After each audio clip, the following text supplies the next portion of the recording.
BNP সংখ্যাতত্ত্বে বিশ্বাস করে না। এই রাষ্ট্রে সবার জন্ম হয়েছে, এখানে সংখ্যাগুরু সংখ্যালঘু শব্দগুলো অবান্তর বলে মন্তব্য করেছেন দলের নির্বাহী কমিটির সদস্য ও কেন্দ্রীয় ছাত্রদলের সাবেক সাধারণ সম্পাদক ইকবাল হোসেন শ্যামল। মঙ্গলবার সন্ধ্যায় নরসিংদীর রায়পুরা পৌর শহরে বিএনপির নেতাকর্মীদের নিয়ে প্রায় 22টি পূজা মণ্ডপ পরিদর্শন ও দলের ভারপ্রাপ্ত চেয়ারম্যান তারেক রহমানের পক্ষ থেকে অনুদান বিতরণের সময় এসব কথা বলেন তিনি। বলেন, বিএনপি দেশে কোনো ভেদাভেদ বা বিভাজন রাখতে চায় না।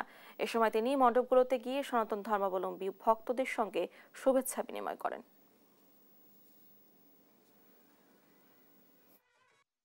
আমার দল বাংলাদেশ জাতীয়তাবাদী দল কোনো সংখ্যা তত্ত্বে বিশ্বাস করে না।